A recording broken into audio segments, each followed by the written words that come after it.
L'ancien empire est un dragon portant en son cœur tout l'espoir d'une nation. Vieux de plus de 5000 ans, la Chine est son nom.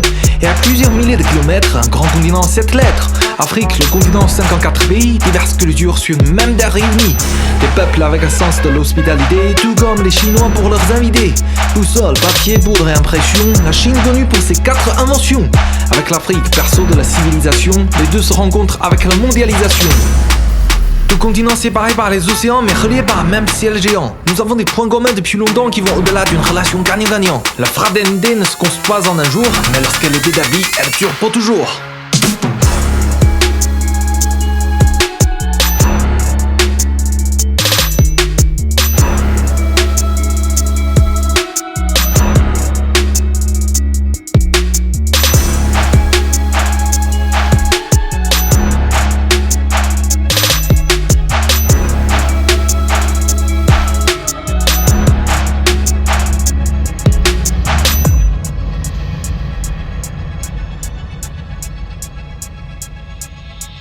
Sur la scène mondiale, la Chine est modeste, mais de pair avec les Africains, elle se développe sans cesse. Les échanges augmentent crescendo, le chemin de fer dans un Zambie en est l'un des exemples les plus beaux. Des médecins chinois sur place donnent aussi un coup de main pour ensemble poursuivre les rêves de demain. Le monde change, on n'est plus ce qu'on était, alors demain qu'est-ce qu'on fait? Né en Chine dans les années 2000, tout le monde se tourne vers l'Est en ville. Une célébration à la fois économique et humaine, avec pour nom forum sur la coopération sino-africaine. Plus de 60 ans de relations multilatérales nous laissent des souvenirs inoubliables. De deux possèdent des milliers de trésors, sans parler de leur opportunité qui valent de l'or.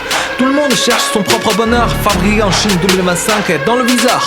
Agenda 2063 pour l'Afrique, pas facile. Maintenant c'est 2018, le temps file. Sur les pages s'écrit l'histoire sino-africaine des présidents africains venus en Chine sans s'en tourner la peine. Le grand rendez-vous sera cette année en septembre. Tous les jours on vit pour apprendre. Les obstacles disparaissent devant ceinture et route. On est tous des pays émergents, mais longue est la route, cela ne fait aucun doute. Il faut parler d'une même voix pour assumer nos propres droits. Un monde de paix durable, un monde sécurisé pour tous, un monde de prospérité commune, un monde ouvert et inclusif, un monde propre et beau. La future communauté de l'humain sera le genre de demain. Tout continent séparé par les océans mais relié par un même ciel géant.